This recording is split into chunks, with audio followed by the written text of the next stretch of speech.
احسان Y صاحب، آپ senior سیاستدان ہیں. 1971 میں پاکستان ٹوٹا، کون ذمہ دار ہے؟ میاں صاحب، یہ فیصلہ ملک توڑنے کا جنرل ایوب خان کے دور میں ہو گیا تھا، کیونکہ اسٹیبلشمنٹ یہ سمجھتی تھی کہ مشرقی پاکستان ہم پر بوجھ ہے. انہوں نے یہ فیصلہ کر لیا کہ اس کو علیحدہ کر دیا جائے. ایوب خان کے بعد جنرل یحییٰ خان حکومت میں آ گئے. انہوں نے مارشل لا لگائی، انہوں نے 1 یونٹ توڑا، صوبے بنائے اور پھر الیکشن کرائے کانسٹیچوئنٹ اسمبلی کے کہ آئین بناؤ. اس 1970 کے الیکشنوں میں عوامی لیگ کے صدر شیخ مجیب الرحمان مشرقی پاکستان کے تھے وہ، اور مغربی پاکستان سے نواب زادہ نصر اللہ خان تھے، جو کہ بعد میں استعفیٰ دے گئے. پھر ہوا یہ کہ الیکشن میں ادھر مغربی پاکستان سے ذوالفقار علی بھٹو نے 80 سیٹیں لی MNA، اور مشرقی پاکستان سے شیخ مجیب الرحمان نے 164 سیٹیں لی. 164 سیٹیں رائٹ دیتی تھیں شیخ مجیب الرحمان کو کہ وہ سارے ملک بغیر کسی کو ملائے حکومت کر سکتا تھا.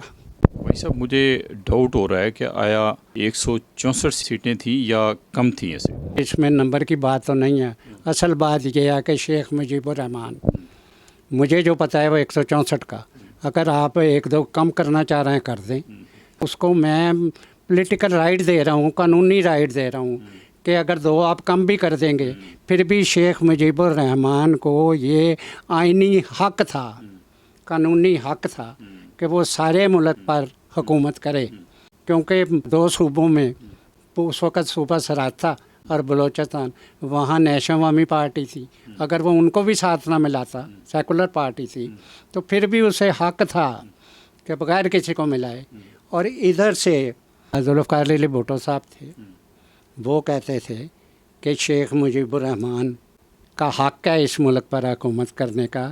تو میرا بھی حق ہے کیونکہ میں مغربی پاکستان سے میجورٹی لے کر آیا ہوں. تو شیخ مجیب الرحمان کہتے تھے کہ بھائی ہم پہلے آئین بنائیں، اتنی میری سیٹیں ہیں، اتنی آپ کی سیٹیں ہیں، میں آپ کو اس وقت کیسے یہ گارنٹی دے دوں کہ میں آپ کو نائب وزیر اعظم بنا دوں گا. یہ چاہتے بننا چاہتے تھے ذوالفقار علی بھٹو صاحب مرحوم، جماعت اسلامی اور خان قیوم خان، یہ سارے مل کر یحییٰ خان کو سپورٹ کر رہے تھے، یہ سپورٹر تھے. جنرل یحییٰ خان کا مسئلہ یہ تھا کہ وہ کہتے تھے شیخ مجیب الرحمان کو کہ مجھے صدر بناؤ. آپ کے خیال میں تقسیم کی، پاکستان کے ٹوٹنے کی جو اصل ذمہ داری ہے وہ کس کے اوپر ہے؟ جنرل یحییٰ خان کے اوپر یا بھٹو کے اوپر یا شیخ مجیب کے اوپر؟ اصل کون ذمہ دار؟ میاں صاحب، شیخ مجیب الرحمان کو تو میں ذمہ دار نہیں گردانتا. اس کی ذمہ داری جنرل یحییٰ خان، ذوالفقار علی بھٹو، جماعت اسلامی اور خان قیوم خان، ان کے ساتھ آتی ہے. انہوں نے پولیٹیکلی سپورٹ نہیں کیا مشرقی پاکستان کی پولیٹیکل پارٹی کو، اور انہوں نے سپورٹ نہیں کیا کہ بھائی تم کانسٹیچوئنٹ اسمبلی کا اجلاس تو بلاؤ. جماعت اسلامی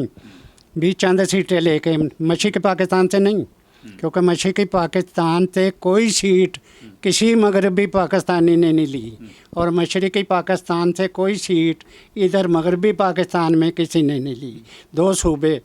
آمنے سامنے کھڑے تھے، سیٹیں اپنی اپنی تھیں. لیکن شیخ مجیب الرحمان یہ برملا کہتا تھا کہ بھائی اجلاس بلاؤ، کیونکہ جنرل یحییٰ خان نے یقین دہانی کرائی ہوئی تھی کہ میں کانسٹیچوئنٹ اسمبلی کا اجلاس ڈھاکے میں بلاؤں گا. اب وہاں کے عوام یہ کہتے تھے کہ الیکشن ہم نے جیت لیا، 164 سیٹیں ہماری ہیں، یہاں اجلاس بلائیں، وہ ڈیمانڈ کر رہے تھے. اب نیشنل عوامی پارٹی اس وقت 2 پارٹیاں بن کے، ایک وہاں پر جس کے صدر مولانا بشانی، وہ بھی مجیب کے پیچھے تھے، وہاں جلسے کر رہے تھے کہ اعلان کر بنگلہ دیش کا.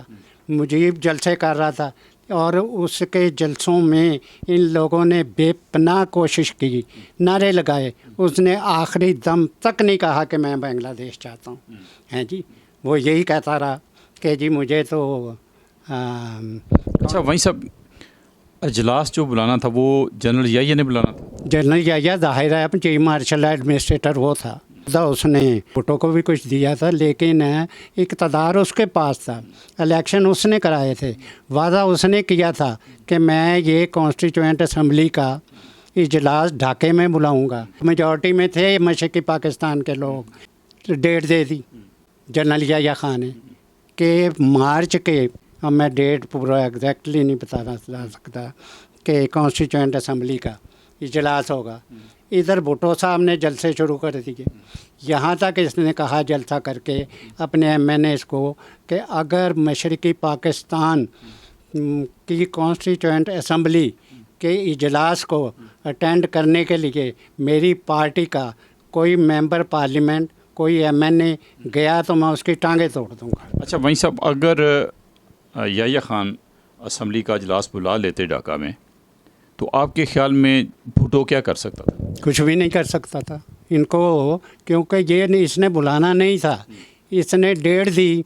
اس سے سودا کرتا رہا، یہ سارے اپنے اپنے سودوں پہ لگے ہوئے تھے۔ اس نے شیخ مجیب الرحمان کو یہ کہا کہ مجھے صدر بناؤ، اس نے کہا کہ جی میں تو پہلے کو آئین بنائیں گے ہم، میں یہاں سے عوام سے میجورٹی لے کر آیا ہوں، میں آپ سے وعدہ کیسے کر لوں کہ میں آپ کو صدر بناؤں گا، یہ پہلے اجلاس بلائیں، ہم آئین بنائیں پہلے، اس آئین کے تھرو ہی پریزیڈنٹ کسی نے بننا ہے۔ یہ بات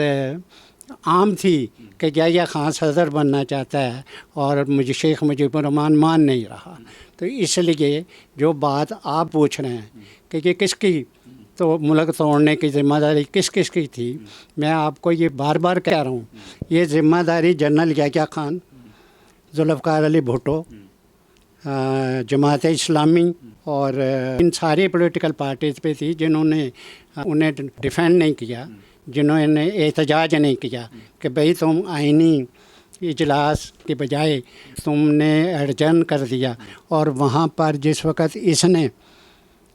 اجلاس بلانے کی تاریخ ختم کی تو وہاں طوفان آ گیا۔ شیخ مجیب الرحمان کو پھر یہ کریڈٹ جاتا ہے، اس نے وہاں جلسہ جو کیا سب سے بڑا، کو جو اتنی خلقت کا جلسہ ہو نہیں سکتا، وہاں ہر ایک نے نعرے لگائے، پولیٹیکل پارٹیز نے، بنگلہ دیش بنگلہ دیش، اس نے آخری دم تک نہیں کہا کہ بنگلہ دیش، پھر اس نے یہی کہا کہ آپ آئین بنانے کا اجلاس بلائیں، اجلاس کو ایڈجرن کر کے یحییٰ خان نے بھٹو کے کہنے پر، بھٹو کا اور اس کا آپس میں اس وقت تعلق تھا، اور جماعت اسلامی بھی انہیں سپورٹ کر رہی تھی کہ ہمیں زمین چاہیے، برملا صاف کہہ رہے تھے کہ ہمیں بنگلہ دیش کی، بنگال کی زمین چاہیے، بنگالی نہیں چاہیے۔ تو وہیں صاحب آپ یہ کہہ رہے ہیں کہ ایوب دور سے ہی مشرقی پاکستان کو الگ کرنے کا منصوبہ بنا ہوا تھا، اسی طرح سے جب الیکشن بھی ہو گئے اور عوامی لیگ کو اکثریت مل گئی تو اجلاس نہیں بلایا، اور اجلاس بلانے کی جو ذمہ داری تھی وہ اصل میں جنرل یحییٰ کے اوپر تھی، نہ کہ بھٹو کے اوپر، اور بھٹو کی ذمہ داری بعض اتنی ہے کہ اس نے دباؤ نہیں ڈالا جنرل یحییٰ کے اوپر کہ تم اجلاس بلاؤ۔ میں پولیٹیکل بات کر رہا ہوں میاں صاحب، یہ بات دباؤ ڈالنے کی نہیں ہے، یہ اس کی ذمہ داری تھی کہ وہ پورے ملک سے 80 سیٹیں لے کے آیا، اس وقت ملک پورا تھا، اور 164 لے کے آیا۔ اس کی ذمہ داری تھی کہ جنرل یحییٰ خان وہاں ڈھاکے میں اجلاس بلاتا، اس کی ذمہ داری یہ تھی کہ اس اجلاس کو اٹینڈ کرتا اور وہاں پر آئین بناتا۔ جن سیاسی پارٹیوں کی کے ایم این اے تھے جنہوں نے الیکشن جیتا ہوا تھا، ولی خان صدر تھا نیشنل عوامی پارٹی کا بلوچستان اور صوبہ سرحد سے، وہ بھی جانے کو تیار تھا، اس کے ساتھ جتنے ایم این ایز تھے وہ بھی جانے کو تیار تھے۔ فضل الرحمان کے والد مولانا مفتی محمود، ان کے ساتھ جو ایم این ایز تھے وہ بھی جانے کو تیار تھے۔ اصل تو نہ جانے کا وجہ ذوالفقار علی بھٹو بنے، نے کہا میں نے نہیں جانا، وہاں نہ جا کر طوفان آ گیا، تو مجیب الرحمان نے پھر